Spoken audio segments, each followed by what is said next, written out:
second patient in the compilation, this patient obviously does have quite a lot of hair in the outer part of the ear canals, but quite large pieces of wax in here as well.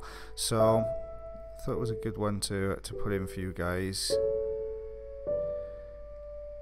Obviously the first section here, you can have a little bit of hair obscuring the view, but as we get a bit deeper in, then you're going to see much larger pieces of wax.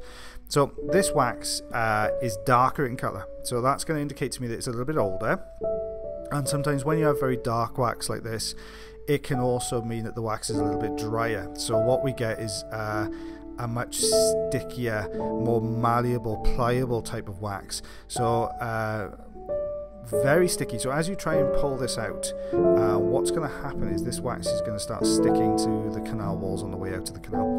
So what we're going to try and do is maneuver it around so that we unstick it from all the canal walls first, and then try and take this out in larger pieces. So you can see that's what we're doing at the moment. It's just trying to break this down. You can see we've got a bit of movement to the top, so we're concentrating our efforts there first. But can you see how sticky and kind of, it's almost like a crumbly stickiness. It's a really strange consistency, this type of wax. There you go. So you can see we're trying to lift from the base of the canal, because I can see there's quite a large, there we are, that large piece there was stuck holding this wax in. So we're just trying to lift that off the canal wall at the base of the canal there, so we can try and get a little bit of a wiggle to this wax. You can see it's starting to come away now in bigger pieces. So there we are. Perfect. Now what I wanted to show you here is a retraction pocket. That's what the arrow's pointing to there. You know, I said on the video before, you shouldn't really leave wax in this area. See, it's got slight depression there.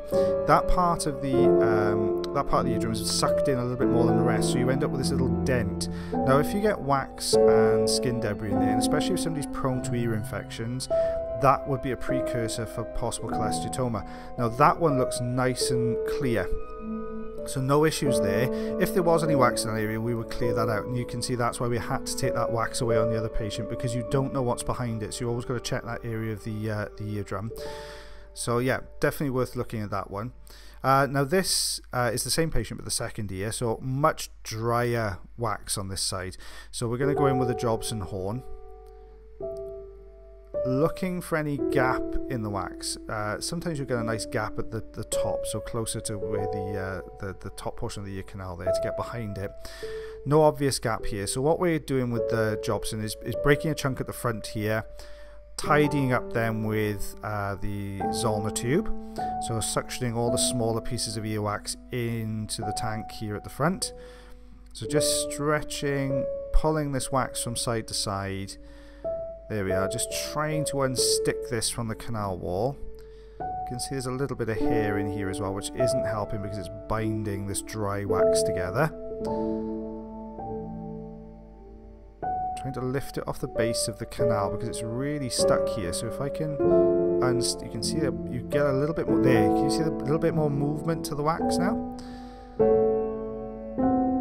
a little bit of dry skin down there as well, which has been holding this in.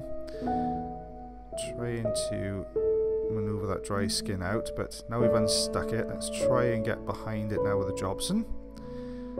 Break a little bit more away.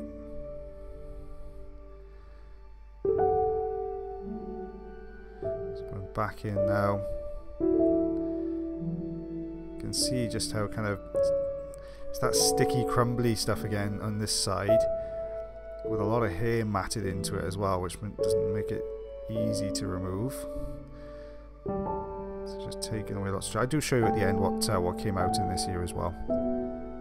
See, now we've taken the centre section, the top portion of the wax has come away, but this bottom section where it's been against the canal wall, the Jobson horn didn't dig into that, so we're using the Zollner tube just to tidy that up. You can see now we've broken it down, we're getting a lot more movement to the wax, much bigger pieces coming away. So while it's like this, we'll carry on using the Zollner tube. So it's nicer for the patient, because when you put a Jobson horn in, when you push down, the patient feels a little bit of pressure against the canal wall, so it can be a little bit uncomfortable. So not every patient likes the sensation of the Jobson horn. So you can see we've got a deep piece now. So same again, working at the bottom, unsticking it there first, lifting it. There we are, getting a little bit of movement. Piece sheared off, so we're just going back in.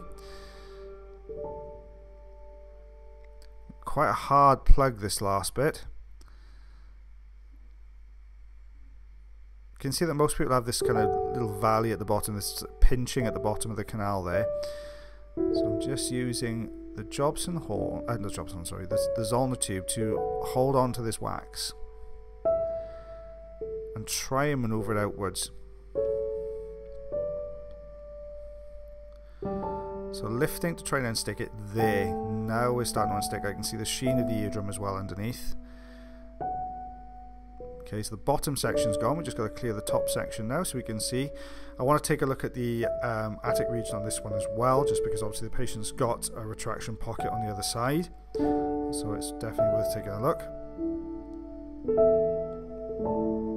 There we are. So there's the eardrum. There's a little tiny bit of wax there just jutting out on the canal wall, so we'll just go and grab that.